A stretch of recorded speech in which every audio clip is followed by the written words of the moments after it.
میرے محترم بزرگوں اور دوستوں، کل گزشتہ جلسہ شہداء اسلام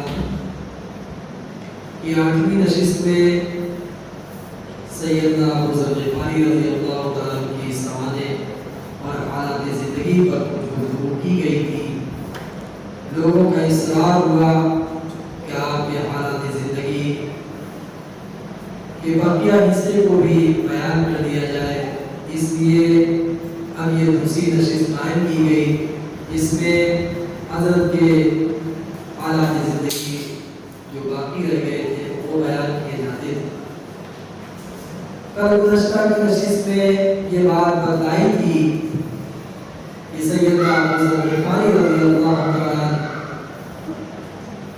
حضور پاک صلی اللہ علیہ وسلم سے ملاقات کے لیے آپ کی غلامی کا شرف حاصل کرنے کے لیے مکہ تشریف لائے، اور تقریباً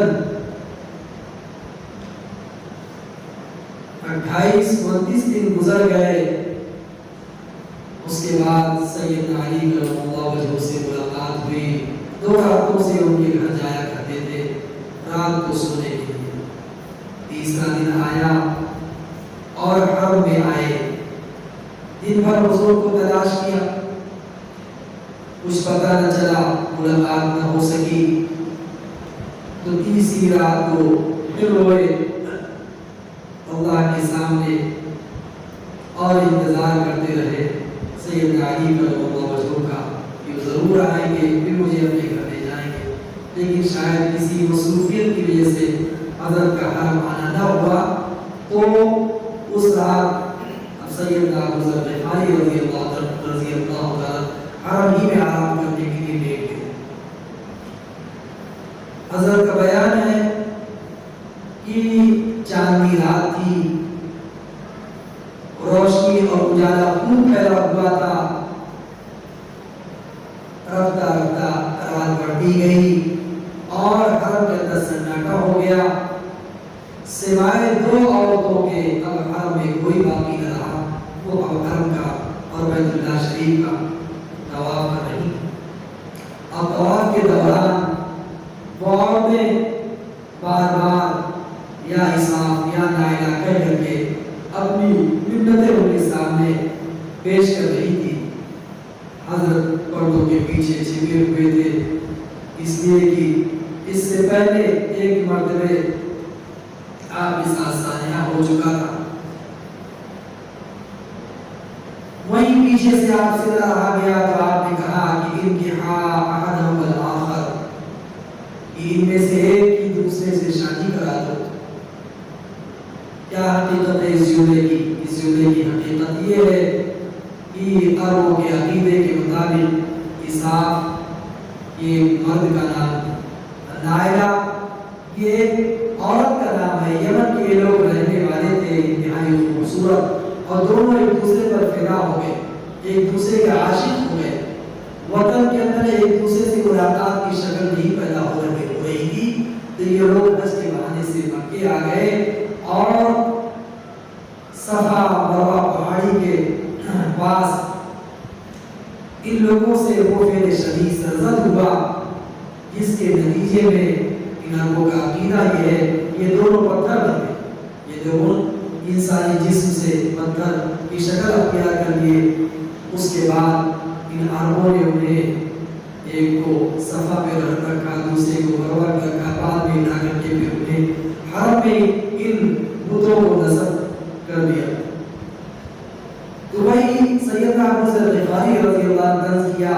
یہ خود ایک دوسرے کی فراق میں تڑپ رہے تھے، اور اگر ان کی شادی کرا دی جائے تو شاید ان کا فراق دور ہو جائے، تو جب ان کی ضرورت پوری ہو جائے گی تب تو یہ تمہاری ضرورت پوری کریں گے، تمہاری سنیں گے۔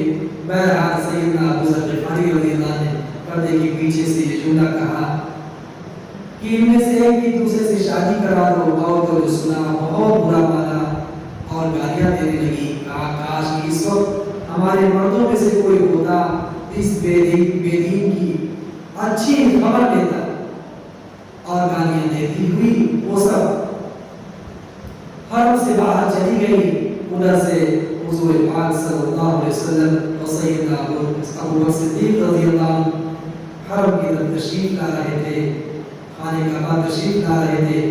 راستے میں حضور نے ان عورتوں کو گالیاں دیتے ہوئے جب سنا تو کہا کہ کیا بات پیش آئی؟ تو ان لوگوں نے کہا کہ حرم کے پردوں میں ایک صحابی ایک بے دین چھپا ہوا۔ پھر اس کے بعد کیا کچھ باتیں ہوئی، روایت خاموش ہے کہ حضور حرم میں آئے، آنے کے بعد حضور نے سیدنا ابو بکر صدیق رضی اللہ عنہ نے طواف کیا، خدا کی عبادت کی۔ اس کے بعد کہتے ہیں کہ میں نے یہ محسوس کیا کہ میرا مطلوب، میرا مقصود یہی ذات گرامی ہے۔ آپ آگے بڑھے، آگے بڑھنے کے بعد آپ نے سلام کیا، السلام علیکم یا رسول اللہ۔ حضور نے دریافت کیا کہ کہاں سے تعلق ہے، کہا کہ غفار کے قبیلے سے۔ حضور کو تعجب ہوا، مانے تعجب کہ آپ نے اپنے دست مبارک اپنی پیشانی پر رکھا، اور یہ تعجب کی بنیاد اس وجہ سے تھی کہ غفار کے قبیلے کا جو مشغلہ تھا کہ راستہ چلتے مسافروں کو لوٹ لیتے تھے، کافروں پر شبو مارتے تھے، پاس پڑوس کے قبیلوں کے ریوڑوں کو زبردستی اپنے خاندان میں، اپنے قبیلے میں ہکا لاتے تھے۔ تو ان کے اس مشغلے کی بنیاد پر کہ اس خاندان کے اندر ایک ایسا انسان جو مجھے سلام کر رہا ہے اور یہ کہہ رہا ہے السلام علیکم یا رسول اللہ، اس بات پر آپ کو تعجب ہوا۔ بہرحال کچھ گفتگو آگے ہو رہی تھی، اتنے میں سیدنا ابو بکر صدیق رضی اللہ عنہ آگے بڑھے۔ آگے بڑھنے کے بعد پوچھا بھائی کتنے دنوں سے یہاں رہ رہے ہو؟ کہا 30 دنوں سے۔ کیا کھاتے ہو؟ کہا کہ زمزم کا پانی پیتا ہوں۔ بہرحال انہوں نے حضور سے اجازت دی، کہا کہ اگر آپ کی اجازت ہو تو میں انہیں اپنا مہمان بناؤں۔ حضور نے اجازت دی، سیدھے سیدنا ابو صدیق رضی اللہ عنہ نے اپنے گھر لے کر کے گئے۔ وہاں پر ان کے سامنے طائف کی تازہ کشمشیں پیش کی۔ حضرت کا بیان ہے کہ مکہ آنے کے بعد یہ پہلا کھانا تھا جو میں نے سیدنا ابو بکر صدیق کے گھر پر کھایا۔ پھر صبح ہوئی، پھر حرم آ گئے، اور آنے کے بعد دن بھر حرم میں پڑے رہے۔ اب حضور سے ابھی ملاقات نہیں ہوئی، اور نہ کلمہ شہادت کے اقرار کا بھی موقع آیا۔ اگلی رات آئی، پھر سیدنا علی رضی اللہ عنہ کا گزر ہوا، اور پوچھا کہ بھائی کیا ابھی آپ کو آپ کا اپنا مقصود نہیں حاصل ہوا؟ یہ بتاؤ کہ من الذی اقدم، وہ کون سی چیز ہے جو آپ کو یہاں لے کر کے آئی ہے؟ تو انہوں نے کہا کہ اگر اس بات کا عہد کرو کہ میری صحیح رہنمائی کرو گے تو میں اپنا مقصود آپ کو بتا سکتا ہوں۔ کہا وعدہ ہے کہ راہ افشا نہیں کروں گا اور صحیح آپ کی رہنمائی کروں گا۔ چنانچہ حضرت نے بتلایا کہ میں نے سنا ہے کہ مکے کے اندر ایک شخص ہے جو نبوت کا دعویٰ کرتا ہے، اور وہ کہتا ہے کہ مجھ پر آسمان سے وحی اترتی ہے۔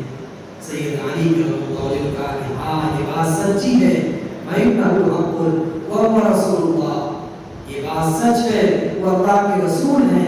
اچھا آپ ایسا کیجئے گا کہ آپ میرے ساتھ گزاریے میرے گھر پر، صبح کو میں آپ کو ان کا پتہ بتاؤں گا، وہاں لے کر کے چلوں گا، راستے میں آپ میرے پیچھے پیچھے چلتے رہیے گا۔ اگر کوئی خطرہ محسوس ہوگا آپ کے تعلق سے مجھے تو میں ایک دیوار کی اوٹ لے کر کے بیٹھ جاؤں گا اور آپ چلتے رہیے گا۔ اور پھر اس کے بعد کچھ دیر کے بعد جب واسطہ اس کو خطرہ ٹل جائے گا تو میں پھر آ جاؤں گا، آگے آگے چلنے لگوں گا، آپ میرے پیچھے ہو لیجیے گا، جہاں میں داخل ہوں وہاں آپ بھی داخل ہو جائیے۔ چنانچہ منصوبے کے مطابق صبح کو اس مقام اس منزل کی طرف روانہ ہوئے جہاں حضور سے ملاقات ہوئی تھی۔ اللہ کا کرنا ایسا ہوا کہ راستے میں کوئی خطرہ پیش نہیں آیا اور آپ حضرت ابو ذر غفاری کو لے کر کے حضور پاک صلی اللہ علیہ وسلم کے اس مقام تک پہنچ گئے جہاں تشریف فرما تھے۔ اندر داخل ہوئے، حضور پاک صلی اللہ علیہ وسلم ایک چبوترے پر چادر اوڑھے ہوئے لیٹے ہوئے تھے۔ حضرت علی نے اشارہ کیا کہ یہ ہے حضور، چنانچہ فوراً لب کے اور پھر سلام کیا، السلام علیکم یا رسول اللہ۔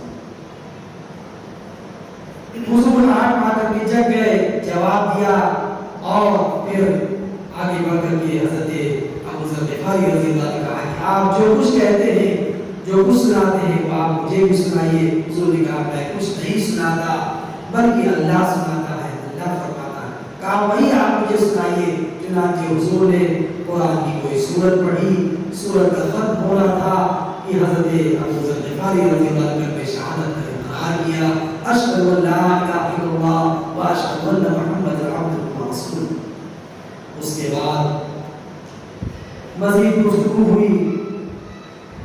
اسی اثنا میں سیدنا ابو بکر صدیق رضی اللہ عنہ آ گئے۔ حضور نے انہیں خوشخبری سنائی کہ یہ قبیلہ غفار کے حضرت ابو ذر غفاری ہیں، انہوں نے اسلام قبول کیا۔ حضرت ابو بکر صدیق رضی اللہ عنہ نے غور سے دیکھا، کہا علیہ ضیفی بالعکس، کیا یہ وہی شخص نہیں ہے جس کی میں نے کل گزشتہ رات ضیافت کی تھی، مہمانی کی تھی؟ تو کہا ہاں یہ وہی شخص ہیں۔ حضور سے پھر اجازت دی اور کہا انہیں میرے ساتھ جانے دیجیے۔ چنانچہ حضرت ابو ذر غفاری سے کہا انطلق، آپ میرے گھر چلیے۔ سیدنا ابو بکر صدیق رضی اللہ عنہ اپنے گھر لے کر کے گئے۔ لے جانے کے بعد چونکہ 30 دن 31 دن کا عرصہ گزر چکا تھا، کپڑے میلے ہو گئے تھے، جس پر میل پیچھے پوری طریقے سے چڑھ چکا تھا، صورت بگڑی ہوئی تھی۔ حضرت ابو بکر صدیق رضی اللہ عنہ نے گھر لے گئے تھے، جا کر کے انہیں کہا کہ آپ غسل فرمائیے، میں آپ کے لیے نئے کپڑے نکالتا ہوں۔ چنانچہ آپ نے ان کے لیے خوبصورت نئے جوڑے نکالے اور انہیں نہلا دھلا کر کے وہ نئے کپڑے پہنائے اور کہا اب جب تک آپ مکے رہیں گے آپ میرے مہمان رہیں گے، وہیں سے حضور کے پاس آنا جانا ہوگا اور حرم آنا جانا ہوگا۔ پھر ایک دن وہ حرم پہنتے ہوئے آ گئے۔ آنے کے بعد پھر وہی واقعہ پیش آیا کہ ایک عورت یا عیسیٰ یا نائلہ کہہ کر کے فریادیں کر رہی تھی اپنے بتوں کے سامنے۔ پھر ان کو کہا جائے کہ ان کی طبیعت کے اندر شرارت پیدا ہوئی، کہا کہ یہاں عادت آخر کہ ان میں سے ایک ہی دوسرے سے شادی کرا۔ بس اتنا کہنا تھا کہ وہ چیخ پڑی ہادہ صحابی ہادہ صحابی، پھر کفار مکہ ٹوٹ گئے اور بری طریقے سے زد و کوب کیا حتیٰ کہ آپ کا پورا جسم لہولہان ہو گیا۔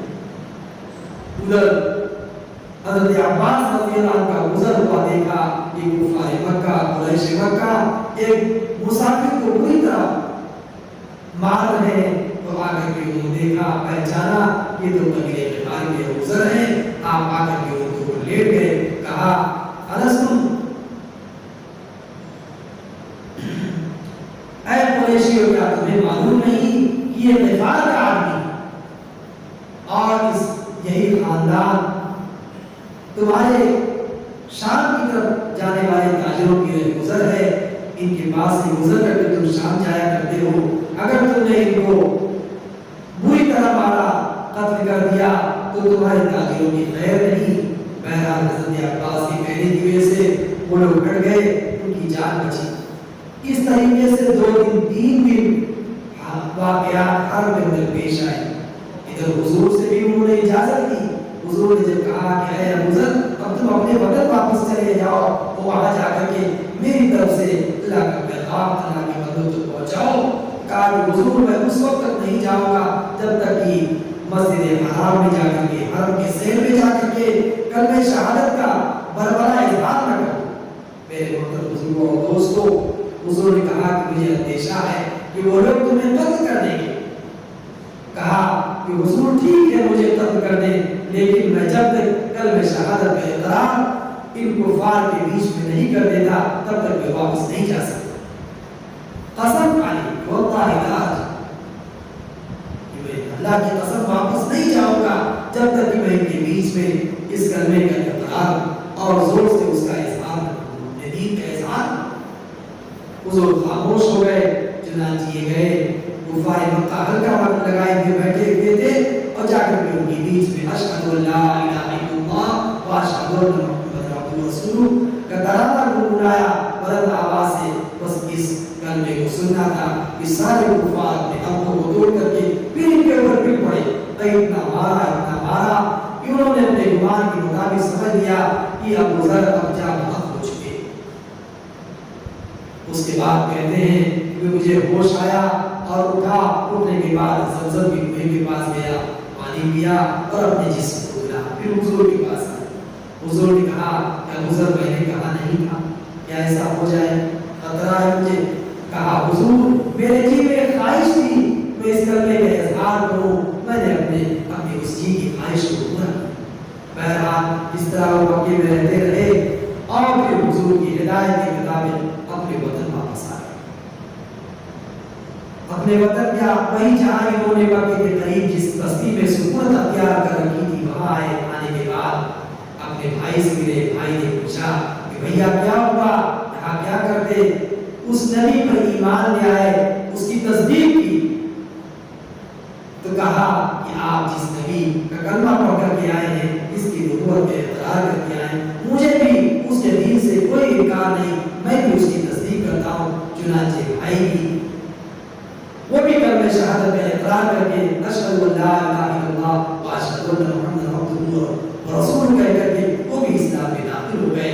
اب حضرت ابو ذر غفاری کو ایک ہی جگہ دو ساتھی ہو گئے، اور بھی کہا اب وہ فریضہ تبلیغ جو حضور نے میرے سے خود کیا ہے، اب اس کام کو اور آگے بڑھایا جائے، وہ اللہ کے پاس فرمائے۔ تو ان کا بیان ہے کہ ثم اتینا امنا، کہ ہم دونوں بھائی اب وہ اللہ کے پاس آئے، اور وہ اللہ کے پاس آنے کے بعد بتلایا کہ ابا جان ہم لوگوں نے مکے کے اس نبی کی نبوت کا اقرار کر دیا، اسلام کو قبول کر لیا ہے۔ انہوں نے بھی کہا کہ بیٹو مجھے بھی تمہارے دین سے کوئی انکار نہیں، انہوں نے بھی فوراً کلمہ پڑھ لیا۔ اب پورا خاندان، مختصر یہ 3 افراد پر مشتمل جو خاندان تھا، یہ اسلام کا شہدائی ہو گیا، اسلام کا کلمہ پڑھ لیا، اور وانزل عشیرتک الاقربین کا فریضہ مکمل۔ اب اس کے بعد حضور کی ہدایت کے مطابق حضرت ابو ذر غفاری اپنی ماں اور اپنے بھائی کو لے کر کے اپنے قبیلے کی طرف آئے۔ آنے کے بعد اب قبیلے والوں کے سامنے اسلام پیش کیا۔ ایک وہ دن تھا کہ قبیلے والوں کو لوٹ مار سے روک رہے تھے اور اشہر حرم کی حرمت کا پاس و لحاظ کرنے کے لیے دعوت دے رہے تھے، وہ اس کے لیے تیار کر ہوئے تھے۔ لیکن آج حضور پاک کی غلامی کو اختیار کر کے دوبارہ اپنے وطن واپس آ رہے ہیں اور اپنے قبیلے کے سامنے اسلام کی دعوت پیش کر رہے ہیں، اسلام کا کلمہ پیش کر رہے ہیں، تو کہتے ہیں کہ تقریباً آدھا قبیلہ اسی وقت حلقہ بروش اسلام ہو گیا اور کلمہ شہادت پڑھ کر کے اسلام میں داخل ہو گیا۔ اور آدھے لوگوں نے کہا کہ جب حضور ہجرت کر کے مدینہ چلے جائیں گے ہم لوگ بھی مسلمان ہو جائیں۔ چنانچہ وقت گزرتا گیا اور پھر حضرت ابو ذر غفاری رضی اللہ عنہ بھی مدینہ پہنچ گئے۔ حضور کی پہنچنے کے بعد غزوہ بدر کے اندر آپ کی شرکت نہیں ہو سکی، اس کے بعد کے غزوات میں شرکت کا پتہ چلتا ہے۔ اب مدینہ آ گیا اپنے خانوادے کے ساتھ اور خانوادے ان افراد کے ساتھ جو اسلام لا چکے تھے، اور باقی افراد بھی رفتہ رفتہ مدینہ پہنچتے ہیں۔ حضرت ابو ذر غفاری رضی اللہ عنہ کا مقام حضور کے ہاں روز بروز بلند ہوتا رہا۔ آپ کی عزت، آپ کا مقام حضور کی نگاہوں میں، صحابہ کی نگاہوں میں بلند سے بلندر ہوتا رہا، حتیٰ کہ آپ کو اتنا بلند مقام حاصل ہوا کہ ذات الرقاع کے غزوہ ذات الرقاع کے موقع پر جب حضور غزوے میں تشریف لے جا رہے تھے تو مسجد نبوی کا آپ کو امام بنایا۔ اسی طریقے سے حضور کی جناب میں آپ کا مقام اتنا بلند ہوا کہ آپ کو بارہا آپ اپنی سواریوں پر ردیف بنایا کرتے تھے، اپنی سواریوں پر بٹھایا کرتے تھے اور ان سے راز و نیاز کی باتیں کرتے تھے۔ اسی طریقے سے حضور کی نگاہوں میں آپ کی قدر و منزلت بڑھتی رہی۔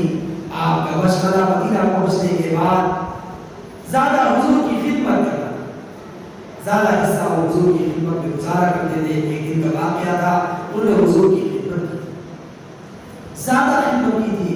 حضور بہت خوش ہوئے. پھر وہ وہیں مسجد نبوی میں سو گئے.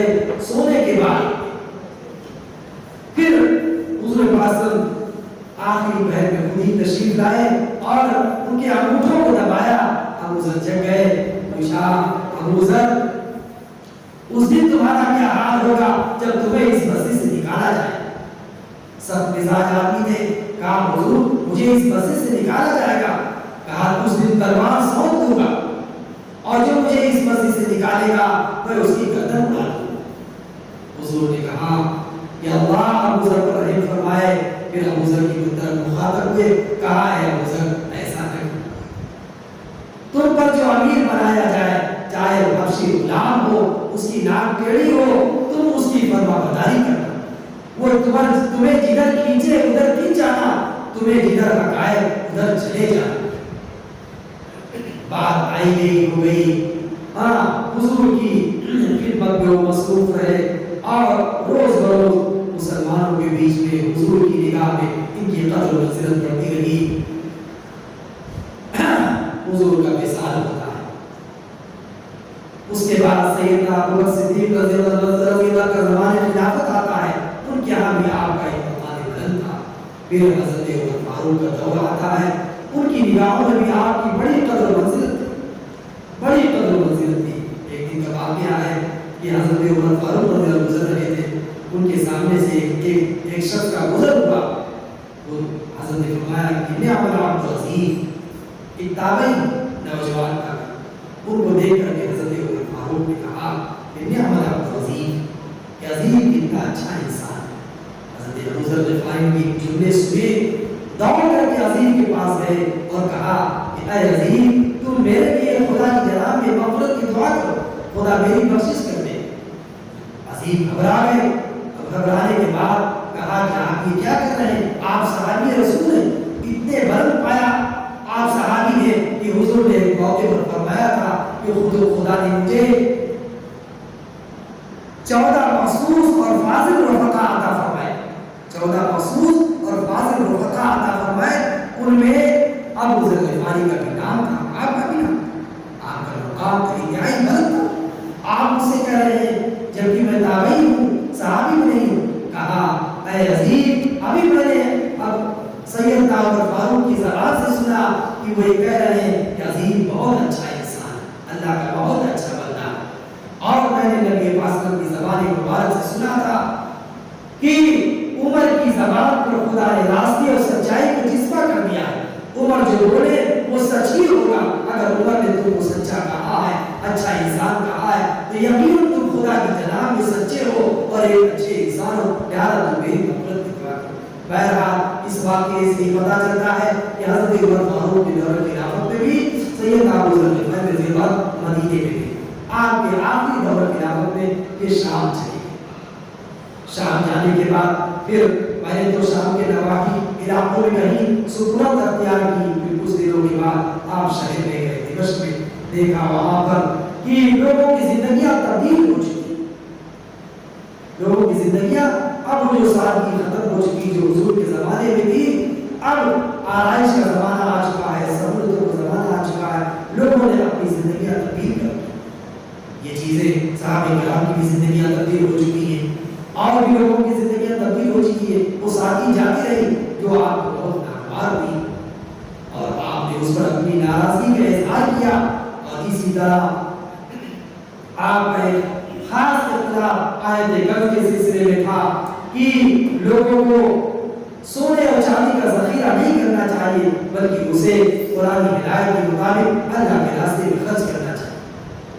اس آیت کو آپ فرمایا کرتے تھے کہ آیت سے یہود و نصارہ کی سلسلے نہیں نازل ہوئی ہے بلکہ یہ آیت عام ہے, مسلمان بھی اس سے مراد ہے اور یہود و نصارہ بھی مراد ہے. جو بھی ان سونے چاندی کا ذخیرہ کرے گا اور اس کو اللہ کے راستے میں خرچ نہیں کرے گا وہ اس وعید کا مستحق, اس وعید کا وہ شکار ہو. چنانچہ بات بڑھتی گئی اور وہاں کے حالات کو دیکھ کر کے آپ اس پر نکیر کرتے رہے. تو حضرت امیر معاویہ رضی اللہ عنہ جو وہاں کے گورنر تھے, پہلے انہوں نے خود سمجھانے کی کوشش کی اور انہوں یہ آیت یہ یہود نصارہ کی سلسلے نازل ہوئی. حضرت نے کہا نہیں یہ آیت عام. بات آگے بڑھتی گئی اور حضرت امیر معاویہ نہ مطمئن کر سکے تو صحابہ کا ایک پینل بنایا جس میں حضرت ابو الدرداء ہیں, حضرت عبادہ بن ثابت ہیں, حضرت عمرو بن عاص ہیں اور حضرت ام حرام. ان حضرات کا ایک پینل بنایا اور اس سے کہا کہ آپ بھی عجیب ہے صحابہ کرام میں اور آپ حضرت ابو ذر غفاری کو جا کے سمجھائیں. بہرحال یہ صحابہ کرام کی جماعت گئی گفتگو کی, لیکن یہ حضرات بھی حضرت ابو ذر غفاری کو اس آیت کے تعلق سے مطمئن نہ کر سکے. حضرت اپنے موقف پر ڈٹے رہے. چنانچہ اسی کی بنیاد پر وہاں پر ایک طرح سے انتشاری کیفیت پیدا اور حضرت کا جو مقام تھا عام مسلمانوں کے بیچ میں بڑا مقام تھا کہ ہر وقت لوگوں کا جرم رہتا تھا اور واضح نصیحت ہر وقت آپ کا جاری رہتا تھا, ایک سلسلہ جاری رہتا تھا.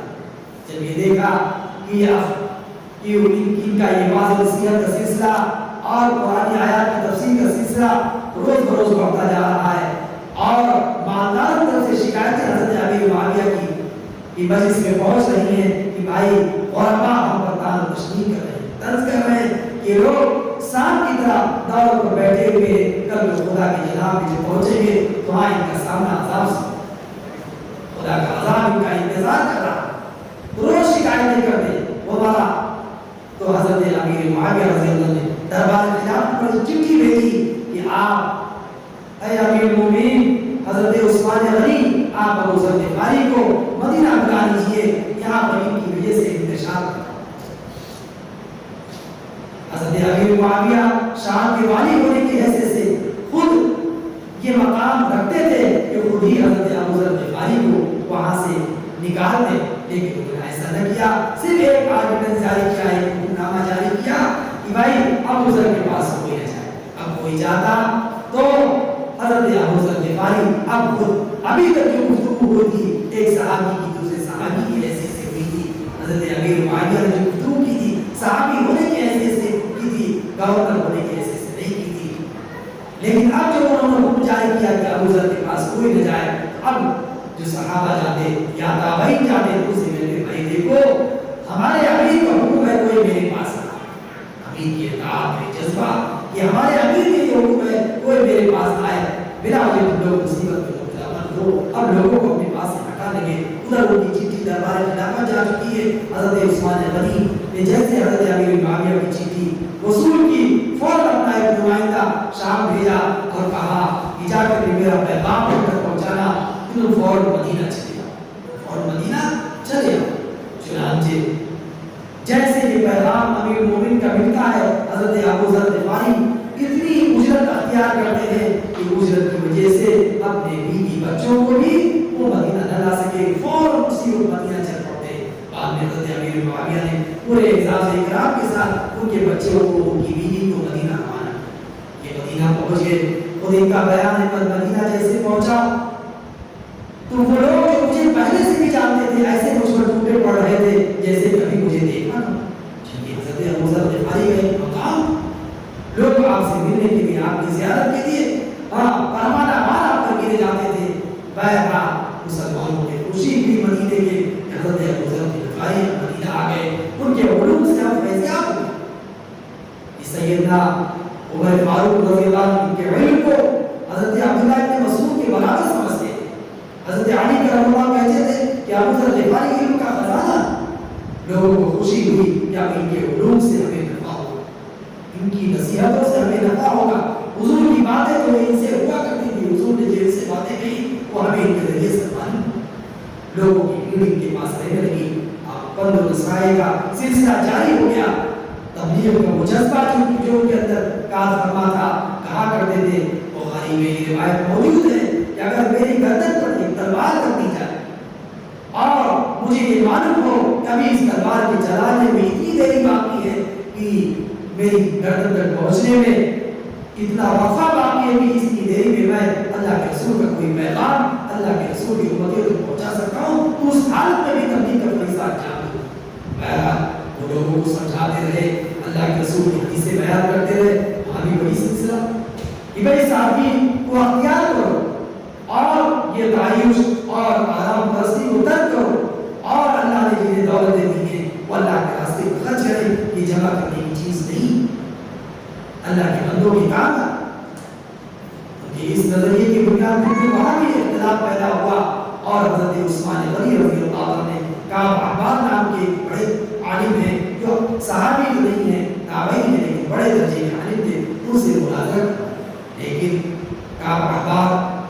غفاری سے کیا مناظرہ کرتے؟ حضرت کو جلال آ گیا اور اپنا سوٹا اٹھا لیا اور جلا بھی دیا دربار کے نام پہ اچھل کر کے وہ سوٹا حضرت عثمان غنی رضی اللہ کی کچھ کر دیا. لیکن حضرت کی پیشانی پر بل تک نہیں آیا. بات آئی گئی ہو گئی. اس کے بعد دیکھا کہ بھیڑ اتنی میرے پاس بڑھتی جا رہی ہے, مجھے دقت. دشمنوں تو یہ باور کرا رکھا ہے کہ حضرت عثمان غنی نے آپ کو وہاں سے جلا وطن کر دیا اور مدینے سے آپ کو روضہ بھیج دیا کہ آپ یہاں نہ رہیے, آپ یہاں رہنے کی وجہ سے بڑی بدمزی پیدا ہو. لیکن بات ایسی نہیں ہے. انہوں نے دیکھا کہ میرے یہاں رہنے سے دقت پیدا ہو رہی ہے تو خود انہوں نے حضرت عثمان غنی رضی اللہ سے درخواست کی کہ آپ مجھے اجازت دیں, میں روضہ چلا. روضہ اس وقت ایک پرفتہ مقام تھا جو عراق سے راستہ مکے کو آتا ہے, اسی راستے میں ذات علم کے بعد جو وہاں کی میقات ہے عراقیوں کی, اس میقات کے آگے یہ مقام پڑتا ہے جہاں پر ایک سرکاری چوکی قائم کی. چنانچہ بار بار انہوں نے اصرار کیا تو حضرت عثمان غنی رضی اللہ عنہ ٹھیک ہے, آپ کی جو خواہش ہے کہ آپ کسی گوشے میں آپ آخر کی زندگی گزارنا چاہتے ہیں تو ایسا ہے کہ آپ چلے جائیے, وہ قریب کی بستی ہے تاکہ آپ سے دور بھی نہ ہو اور قریب بھی رہے. تو مدینے سے 200 کلومیٹر کے فاصلے پر وہ مقام تھا. آپ وہاں چلے گئے. وہاں جانے کے بعد آپ نے اون کے کمبلوں کا ایک مختصر سا خیمہ تیار کیا. مختصر سا اثاثہ آپ کے پاس تھا. 2 غلام تھے, ایک بابی تھی اور چند اونٹ تھے, کچھ بکریاں تھیں, کچھ گدھے گدھیاں تھیں. اس خیمے کے سامنے آپ نے ایک حوض بھی بنا دیا جس میں پانی بھر لیتے تھے اور آنے جانے والے مہمانوں کو, مسافروں کو پانی پلایا کرتے تھے, ان کی ضیافت کرتے تھے. ایک تابعی کا بیان ہے کہ کثرت سے آنے جانے والے مہمان حضرت ابو ذر غفاری کی, کیونکہ وہ شاہراہ پر وہ بستی واقع تھی عراق سے مکے جانے والی شاہراہ پر, تو حضرت یہاں لوگ حضرت کی زیارت کے لیے رکا کرتے تھے. اس میں کثرت سے لوگ اٹھتے اور آپ اپنے ہاتھوں سے اپنی بکریوں کا دودھ دوتے, دودھ جو لیتے اور مہمانوں کے سامنے پیش کر دیا. بڑا اکرام کرتے, بڑا اکرام کرتے. مہمانوں سے کہتے تھے اگر اس سے اچھا میرے یہاں گھر میں سامان ہوتا تو وہ بھی پیش کرتا, جو کچھ ہے آپ ہاتھوں سے تناول کرتے. بہرحال وہاں بھی پہنچے. اب وہاں پہنچنے کے بعد یہ بہت چھوٹی سی بستی تھی. ایک سرکاری وہاں پر چوکی تھی جہاں ایک افسر رہتا تھا, اس کے ماتحت کچھ عملہ تھا. تاریخ میں ملتا ہے کل 12 مرد کے بعد اور کچھ عورتیں تھیں. زیادہ سے زیادہ 20 افراد ہوا کرتے. تو وقت کیا ان کا اپنا خاندان جو پہنچا بس, اور وہاں کوئی گاؤں نہیں, مختصر سی بستی تھی. وہاں آپ رہتے رہے. وہاں پر سرکاری خزانے سے مسجد بھی بنائی گئی تھی. نماز کے وقت ہوا تو آپ نماز پڑھنے کے لیے مسجد میں گئے. وہاں پر جو وہاں کے جو امیر تھے, اس چوکی کے جو افسر تھے, وہ مجاشر نامی غلام تفسیر غلام تھے. انہوں نے جب دیکھا کہ ابو ذر غفاری نے یہاں سکونت اختیار کرنی ہے, وہ صحابی رسول ہے, اب ان کے سامنے میں امامت کروں. وہ آگے نہیں پڑھ رہے تھے. حضرت نے کہا کہ جیسے تم پہلے نماز پڑھاتے تھے ایسے ابھی تم نماز پڑھو. اس لیے کہ میرے حضور نے کہا ہے کہ ابو ذر اگر تم پر کوئی حبشی غلام بھی امیر بنا دیا جائے تو تم اس کی بھی فرما برداری کرنا. تم دربار خلافت سے امیر بنا کر کے یہاں بھیجے گئے ہو, تو خلیفہ نے تمہیں امیر بنایا ہے تو میرے بھی امیر, میرے بھی, اس لیے میں تمہارے پیچھے ہی نماز پڑھوں گا, نماز نہیں پڑھوں گا. ایسے اور حالات وہاں پیش آئے کہ عبداللہ ابن سبا کو معلوم ہوا اور اس کے چیلوں نے یہ خبر پہنچائی کہ ابو ذر غفاری کو امیر معاویہ نے شام سے جلدہ کر دیا. پھر وہاں گئے مدینے تو عثمان غنی نے بھی ان کو وہاں سے جلا وطن کر دیا. نمک پولیس لگا کے بتایا گیا. عبداللہ ابن سبا نے کہا کہ موقع بہت اچھا ہے, میں نے جو جال بنے ہیں شام میں, مصر میں, مدینے میں, اب جو آگ لگائی ہے اب اس آگ کے لیے ایک بڑا بے شعلہ ہاتھ آ گیا ہے اور یہ شعلہ پورے عالم اسلام کو اپنے لپیٹ میں لے سکتا. چنانچہ اس نے ایک وقت تیار کیا ذہین لوگوں اور کہا اجازت کہ میری طرف سے یہ پیغام پہنچاؤ. کو بڑا سکھا کر روضہ بھیجا. یہ پورا وقت روضہ آیا اور حضرت ابو ذر غفاری رضی اللہ کا مہمان بنا. حضرت نے اس کی ضیافت کی اور گفتگو کا آغاز ہوا. کہا کہ حضرت اس شخص نے آپ کے ساتھ جو کچھ کیا اسے زبان پر لایا نہیں جا سکتا. یعنی حضرت عثمان غنی کی طرف اشارہ کر کے کیا آپ کو جس بے دردی کے ساتھ وہاں سے بھگا دیا گیا تھا اس کو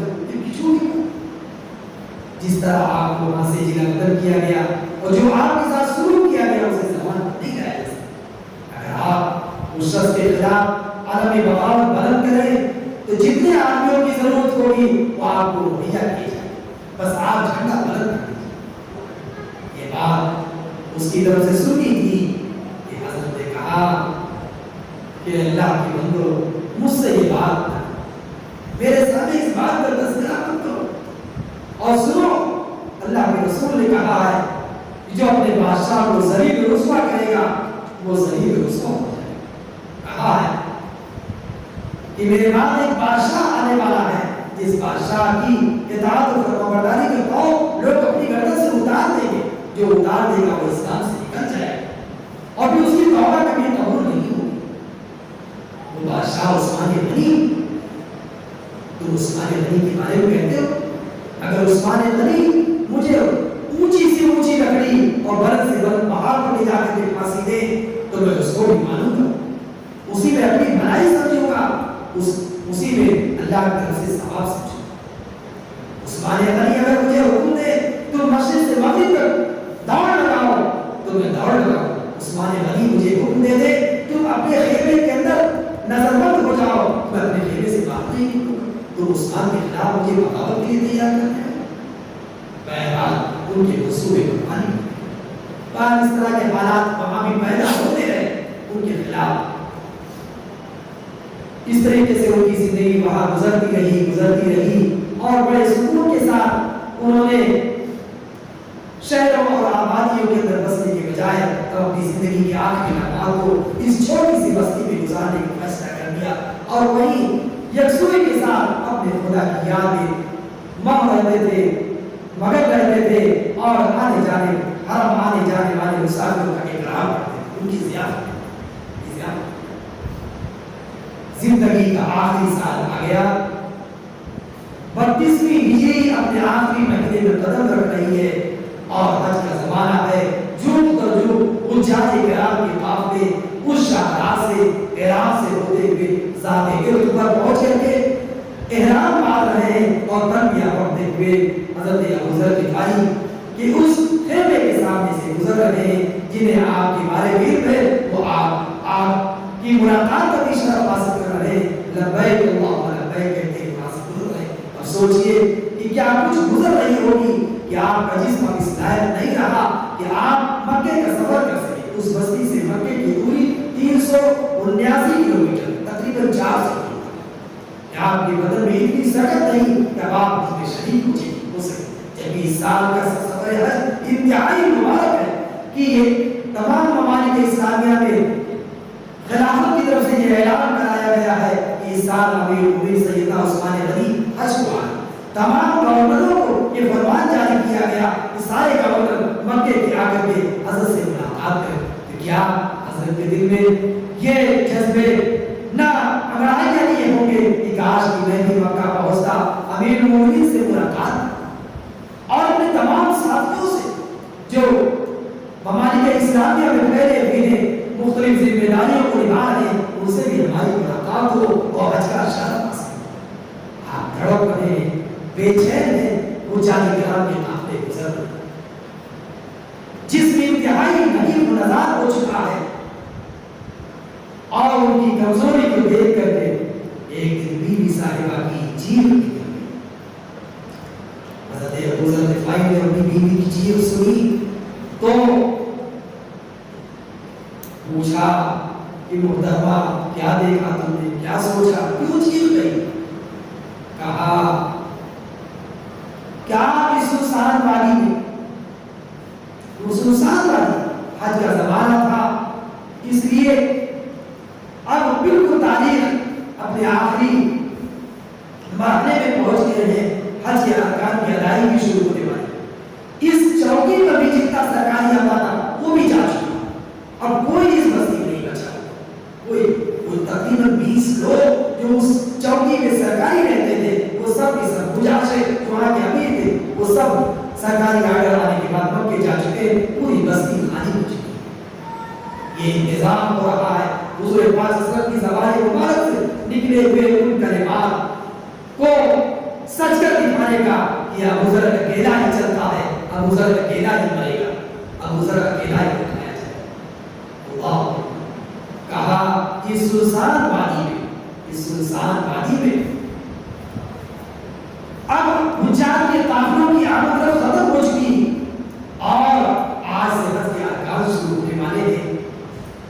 اس سنسان وادی میں ایک برفیلی زمین میں عورت تھا، میرے جسم میں اتنی طاقت نہیں کہ میں آپ کے لیے قبر کھود سکوں، اس لیے آپ کا تو اپنے آپ میں اور گھر کے اندر ایک لگتا نہیں جس میں آپ کو لپیٹ کر میں آپ کو کفن دے سکوں۔ حضرت ابو ذر غفاری نے اپنی بیوی کی یہ باتیں سنی، کہا رو نہیں، کیوں؟ اس لیے کہ ایک دن میں اپنے چند ساتھیوں کے ساتھ، صحابہ کی ایک جماعت کے ساتھ حضور پاک صلی اللہ علیہ وسلم کے پاس بیٹھا ہوا، حضور نے ارشاد فرمایا کہ یقیناً تمہارے بیچ میں ایک ایسا شخص بیٹھا ہوا ہے جو ایک سنسان وادی میں مرے گا، ایک سنسان وادی میں مرے گا۔ پھر اس کو کفن دفن دینے کے لیے مسلمانوں کی ایک جماعت آئی، پھر اسے کفن دفن دینے کے لیے، اس کی تجہیز و تکفین کے لیے مسلمانوں کی ایک جماعت آئی۔ خدا کی قسم میں نے سچ کہا اور مجھ سے کہنے والے نے سچ کہا ہے، اس لیے وہ نہیں تم جا کر کے سڑک پر بیٹھ جاؤ۔ زبان حال سے زوجہ محترمہ کہہ رہی ہے کہ سڑک سنسان ہے اور مسافروں کی آمد و رفت کا سلسلہ ختم ہو چکا ہے۔ 8 تاریخ کو چھٹی تھی ذوالحجہ کی، 8ویں تاریخ سے وہ جاتے کرام منا کا سفر کرتے ہیں اور کوئی بھی آدمی اس سڑک پر نظر نہیں آتا، بیچاری سڑک پہ جاتی، پھر اس کے بعد طبیعت خراب کی تو ریلوے میں آتی، کچھ دیر رہتی، پھر اس کے بعد سڑک پر چلی جاتی، سڑک پر چلی جاتی یاس اور نا امیدی کے عالم میں سڑک پر بیٹھی ہوئی ہے، کبھی کھڑی ہیں، تھوڑی دیر بعد دیکھتی دیکھتی غبار ہوتا، اس دیر میں وہ غبار جب چڑھتا ہے تو دیکھتی ہے اونٹوں پر امامے باندھے ہوئے لوگ بڑی تیزی کے ساتھ، طبقات کی روایت ہے کہ وہ قافلہ اتنی تیزی کے ساتھ مکے کی سمت میں بڑھ رہا تھا، روضہ کی بستی کی طرف بڑھ رہا تھا، جیسے پرندوں کا گھول ہے جو زناٹے بھٹکا ہوا اپنی منزل کی طرف رواں ہے۔ وہ قافلہ بڑھتا ہوا قریب آیا، اس سنسان سڑک پر ایک عورت کو، ایک بوڑھی عورت کو اٹھا ہوا دیکھا، وہ لوگ ٹھیک پوچھا، نکیل ڈھیلی کر دی اپنے اونٹوں کی، کہا کہ بیوی آپ اس سنسان وادی میں اکیلے کیسی کھڑی ہیں؟ کیا آپ کے ساتھ کوئی حادثہ پیش آ گیا؟ کہا ہاں، ایک بیچارہ مسلمان مر رہا ہے، تم لوگ اس کے کفن کا انتظار، اس کے دفن کا انتظار۔ اور پھر کہا اور سنو، اس بیچاری کے پاس کفن بھی نہیں، تم اس کے کفن کا بھی انتظار۔ اب پوچھتے ہیں کہ بیوی وہ کون، وہ بیچارہ مسلمان کون ہے؟ کہا کہ وہ ابو ذر صاحب رسول اللہ ہے، بھائی اتنا سنا تھا، وہ اپنے اونٹوں سے بڑی تیزی کے ساتھ کودے اور اپنے گھوڑوں کو کی گردنوں پر ڈال دی، آؤ بھگا شور ہوا، ایک ماحول قائم ہو گیا، وہ اللہ کے رسول ابو ذر غفاری، وہ اللہ کے رسول ہمارے ماں باپ کو روتے بھلکتے ہوئے وہ قافلے کو لوگ اب خیمے کی طرف بڑھے۔ ادھر سے بیوی کو بھیج دیا حضرت ابو ذر غفاری نے، تو اپنی بچی کو بلایا، کہا بیٹا تم بکری کو ذبح کرو اور فوراً دیگچی پہ چڑھا دو، چولہے پہ چڑھا دو، کچھ مہمان آنے والے ہیں، اور ہاں جب وہ مہمان میری کفن دفن سے فارغ ہو جائے تو انہیں یہ کہنا کہ ابا نے یہ قسم دی ہے آپ لوگوں کو کہ بغیر کھانا کھائے ہوئے یہاں سے نہ جائیں۔ پھر اس کے بعد کہا بیٹا ہاں مہمانوں کی ایک اور جماعت آنے والی جو کھانا نہیں کھاتی، کی بھی ضیافت کا انتظام کرنا. روح جسم سے جدا ہو رہی ہے، آخرت کے مناظر سامنے ہیں، لیکن ابو ذر جس نے اپنے علم کو عمل بنایا، حضور کی باتوں کو معلومات نہیں بنایا تھا بلکہ معمولات میں تبدیل کیا کہ اس کیفیت میں بھی کہ روح جسم کا رشتہ جسم سے ختم ہونے کو ہے، لیکن اس وقت بھی پیغمبر نے کہا تھا من کان یؤمن باللہ والیوم الآخر فلیکرم ضیفہ اکرموا الضیوف، جس کا ایمان اللہ پر آخر کے دن پر وہ اپنے مہمانوں کا اکرام کیا. اے مسلمانوں، اپنے مہمانوں کا اکرام کیا. کہا بیٹا ایک اور جماعت آ رہی ہے مہمانوں جو کھانا نہیں کھاتی، ان کی ضیافت کے انتظام کیسے ہو؟ کہا مشت کا ایک نافہ بڑا ہوا ہے، اسے لے جاؤ پتھر پر گھسو اور گھسنے کے بعد پھر اسے پانی میں ملاؤ اور پھر خیمے کے اندر چھڑک دو، خوشبو پورے خیمے میں پھیل جائے. وہ جماعت بہت ہی مشہور جماعت، بلکہ وہ اپنی جماعت کے ساتھ آنے والے تھے. اتنے میں وہ قافلہ جو روتا بلکتا ہوا زوجہ محترمہ کے ساتھ ان کے خیمے کی طرف بڑھتا ہوا آ رہا تھا، خیمے کے اندر داخل ہو گیا. حضرت جب آپ پہلے ہوئے اپنے ان مہمانوں کو دیکھا، آپ کی بدن کے اندر جھرجھری پیدا اور کہا کہ تمہیں ایک خوشخبری ہو، تمہیں خوشخبری کہ میں حضور پاک صلی اللہ علیہ وسلم کے ساتھ بیٹھا ہوا تھا، آپ نے بات کہی تھی تمہارے کفن دفن کے لیے مسلمانوں کی ایک جماعت آئے گی، خوش ہو جاؤ. پیغمبر نے تم لوگوں کے مسلمان ہونے کی تصدیق کی، پیغمبر نے اس بات کی تصدیق کی ہے کہ تمہارا اسلام ان اللہ مقبول. حضور کی تصدیق کتنی بڑی خوشخبری ہو سکتی ہے.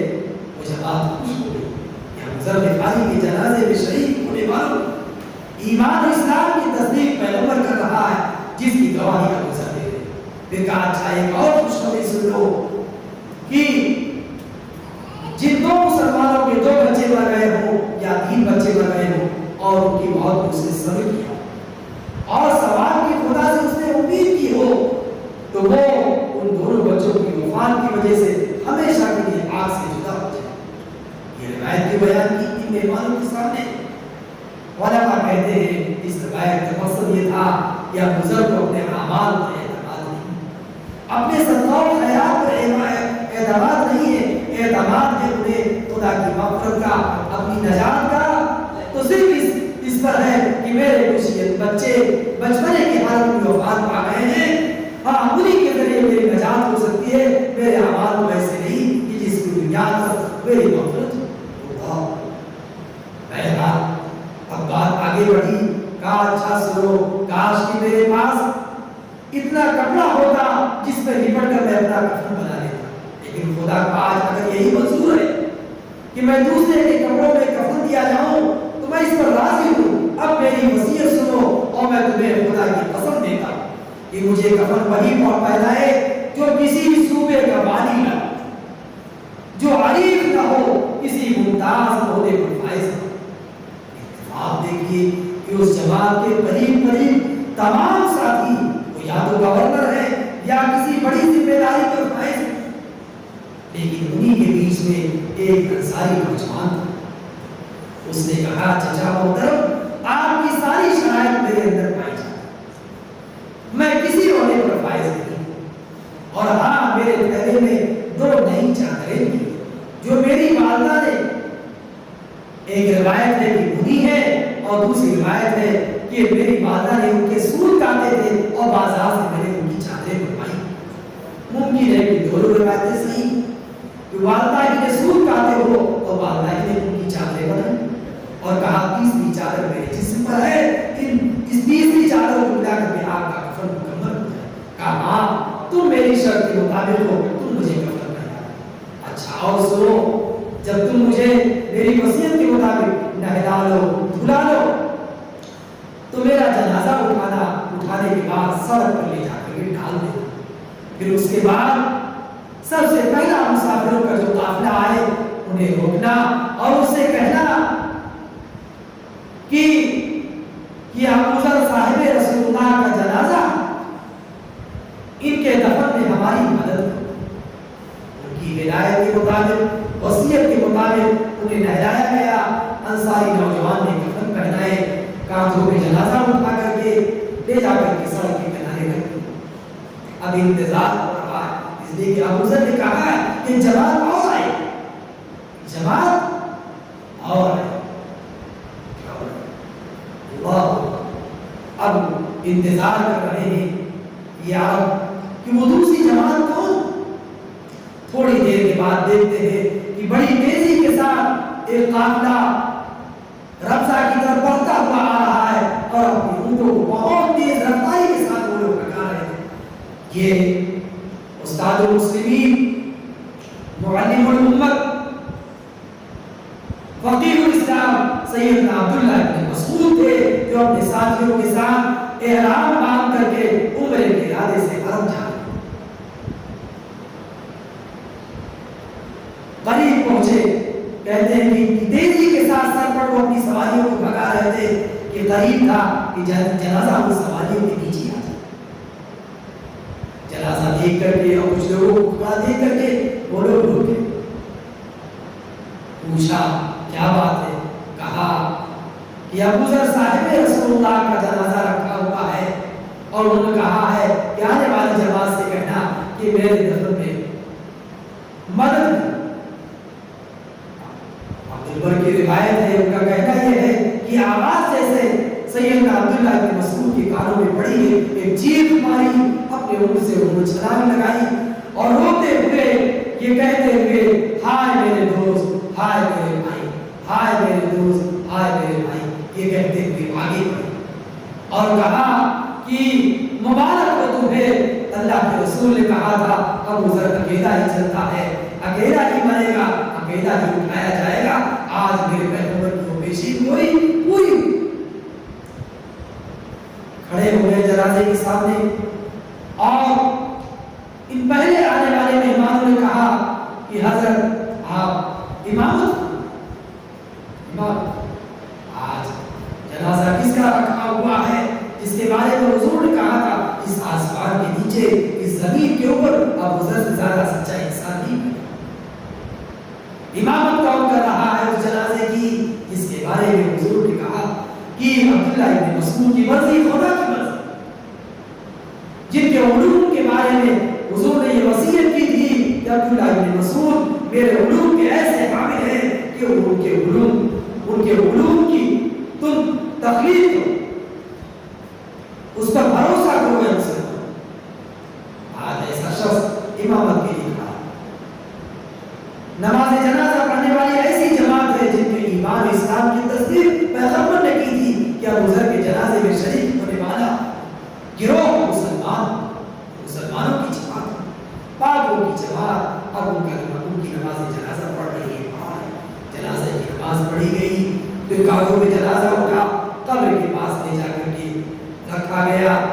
دل یہ کہتا ہے کہ قبر میں اترنے والوں کے ساتھ سیدنا عبداللہ ابن مسعود بھی اترے ہوں گے اور اپنے ساتھی کو قبر کے حوالے کیا ہوگا۔ دفن سے فارغ ہو کر کے حضرت عبداللہ ابن مسعود کافی خیمے کے اندر آئے، بیوی اور اس یتیم بچی سے ملنے کے لیے، تعزیت کے لیے، انہیں تسلی اور دلاسا دینے کے لیے خیمے کے اندر داخل ہوئے اور تعزیت کے کلمات میں تسلی دی، خود بھی سنبھلے اور بیوی کو اس یتیم بچے کو سنبھالا۔ کچھ دیر بیٹھنے کے بعد جب سکون کچھ پیدا ہوا طبیعت کے اندر، تو چونکہ احرام باندھ چکے تھے، مکہ جانا تھا اور کیا جائے کہ آج 8ویں تاریخ ذی الحجہ، یہی 4 دن پہلے پہنچے ہوتے عبداللہ ابن مسعود بیت اللہ شریف، یہ بھی اپنے لوگوں کے ساتھ حج کرتے ہیں۔ آدمی کہتا ہے کہ بھائی حرم جانا ہی تھا تو 4 دن پہلے چلے جانا۔ ادھر سے امیر المومنین عثمان غنی کا فرمان بھی جاری ہوا ہے کوفہ اور بصرہ تمام ممالک اسلامیہ میں کہ تمام لوگ، سربراہوں لوگ، عہدیدار لوگ مکہ پہنچے امیر المومنین سے ملاقات کے لیے، ان کے ساتھ حج کے لیے۔ لیکن عبداللہ ابن مسعود اس فرمان کو ٹالتے نہیں، ٹلوایا جاتا ہے کہ امیر المومنین سے ملاقات بھی ہوگی اسی سفر میں، لیکن یہ حج نہیں کریں گے، یہ جنازے میں شریک ہوں گے عبداللہ ابن مسعود کی جنازے کی امامت۔ بہرحال میلے میں کچھ دیر بیٹھنے کے بعد جب طبیعت کو سکون ملا، قرار ہوا، تو کہا کہ بیٹا اب چلتے ہیں، مجھے حرم جانا۔ بیٹی نے کہا ابا جان نے یہ قسم دی ہے کہ مہمانوں سے یہ کہنا کہ بغیر کھانا کھائے ہوئے میرے گھر سے نہ جائے، بغیر کھانا کھائے ہوئے میرے گھر سے نہ جائے، کھانا تیار ہے۔ اپنی زندگی ہی میں انہوں نے پبلی سبا کرا کر کے گوشت دیگچی میں اور چولہے پہ چڑھوا دیا، کھانا پک کر کے تیار۔ سوچئے کلیجہ پھٹ گیا ہوگا عبداللہ ابن مسعود کا، ان کے ساتھی کیسے کھایا ہوگا؟ دسترخوان پر بیٹھ گئے اور بیٹھنے کے بعد چلو پہ کھایا انہوں نے، اس کے بعد پھر اٹھے۔ کیا کیا اس کے بعد؟ دو روایتیں ملتی ہیں۔ ایک روایت یہ ہے کہ اس یتیم بچی کو اور اس بیوہ کو دلاسا دے کر حرم کی طرف روانہ ہو گئے، اور دوسری روایت یہ ہے کہ نہیں، اپنے ساتھ اس بچی کو بھی اس بیوہ کو لے کر کے حرم گئے اور امیر المومنین کے حوالے۔ اگر پہلی روایت صحیح ہے تو جا کر کے حرم میں امیر المومنین سے ملے اور حضرت عثمان غنی رضی اللہ عنہ، حضرت ابو ذر غفاری رضی اللہ عنہ کی وفات کے ساتھ کی خبر دی، حضرت کو بڑا دھکا لگا اور بڑی چوٹ پہنچی کہ وہ ابو ذر جو میرے پاس سے رمضان چلا گیا ملاقات میں۔ حضرت نے جب حج کی آواز سے فارغ ہوئے، تمام ممالک اسلامیہ کے گورنروں کو روانہ کر دیا، وہاں کی ذمہ داریوں سے فارغ ہوئے، تو جو مدینے کی عام شاہراہ تھی اس راستے کو چھوڑ کر کے ایک طول طویل سفر انہوں نے اختیار کیا کہ ہم پہلے رمضان جائیں۔ وہ رمضان ہے، حضرت ابو ذر غفاری کے مزار پر گئے ہوئے، اس کے بعد پھر خیمے میں آئے اور آنے کے بعد پھر اس بیوہ کو، اس یتیم بچی کو، راوی کہتا ہے کہ ضم عثمان بن علی، تو ان سب کو بھی سواریوں کو سوار کیا، سوار کر کے مدینہ لائے اور انہیں اپنے اہل خانہ میں شامل کیا، اہل خانہ میں شامل کیا کہ آج سے ابو ذر کی بیٹی میرے گھر میں رہے گی، آج سے ابو ذر کی بچی کا باپ عثمان غنی ہوگا۔ میرے محترم بزرگوں اور دوستوں، یہ تھی داستان اور یہ بھی رودان ہمارے سیدنا ابو ذر غفاری کی کہ اس حالت میں ان کا انتقال ہوا۔ پھر حضرت عثمان غنی نے ان کے پورے اس مختصر سے خاندان کو جو مشتمل تھا ان کی بیوی پر اور ان کی بچی پر اپنے گھر لائے اور اپنے محل میں انہیں آباد کیا۔ لیکن ہمیں آپ کو جو ان کی زندگی سے سبق ملتا ہے کہ روح کے جسم سے جدا ہو رہی ہے، اس وقت بھی حضور کے ارشادات کا ایسا باس و لحاظ کہ اس وقت کے مہمانوں کا اکرام کا انتظام کریں۔ حضور نے جو باتیں کہی اس پر کس درجے پر یقین، اس لیے ان کی زندگی سے ہم سب کو سبق لینا چاہیے کہ جو سادہ زندگی انہوں نے اختیار کی، اس سادگی کے لیے انہوں نے شہر کو چھوڑ کر کے بیابان میں اپنی زندگی کے لمحات کو گزارنے کا فیصلہ کیا۔ ہم ایمان والوں کو صحیح معنوں میں اگر حضرت سے محبت ہے اس سادگی کو اختیار کرنا چاہیے۔ جس سادگی کے اختیار کرنے پر وہ زور دیا کرتے تھے، اصل میں اس کی بنیاد حضور پاک صلی اللہ علیہ وسلم کا یہ ارشاد گرامی تھا کہ حضور نے کہا تھا کہ کل کو میدان قیامت میں مجھ سے قریب وہ شخص ہوگا جو اسی حالت میں مجھ سے آ کر کے ملے گا جس حالت میں میں نے اسے دنیا میں چھوڑا تھا۔ اس سادگی کے ساتھ اگر وہ آئے گا تو مجھ سے وہ قریب جگہ پائے گا۔ تو حضرت ابو ذر غفاری مسلمانوں کو چاہتے تھے کہ اسی سادگی پر قائم رہے، ان کا معاشرہ اسی سادگی پر قائم رہے جس سادگی پر حضور نے مسلم معاشرے کو مدینے کے اندر چھوڑا تھا۔ اس لیے ہمیں آپ کو بھی چاہیے کہ اسلام کی وہ تعلیمات جو سادگی کی دعوت دیتی ہے، یہی تعلیمات ہمیں سیدنا ابو ذر غفاری کی زندگی سے بھی ملتی ہے کہ ہم اس سادگی کو اختیار کریں، اس مجاہدوں کو اختیار کریں اور حضور کی تعلیمات کو عملی شکل دیں۔ یہ نہیں کہ معلومات کے درجے میں انہیں یہ حضور کی حدیثیں ہیں، یہ حضور کی تعلیمات ہیں، معلوم کر کے ہم خوش ہو جائیں، نہیں جیسے حضرت ابو ذر غفاری کہ روح جسم سے جدا ہو رہی ہے اس وقت بھی حضور کی احادیث کو اپنی جامہ پہنا رہے۔ اللہ سبحانہ وتعالی اپنی شایان شان سیدنا ابو ذر غفاری کے درجات کو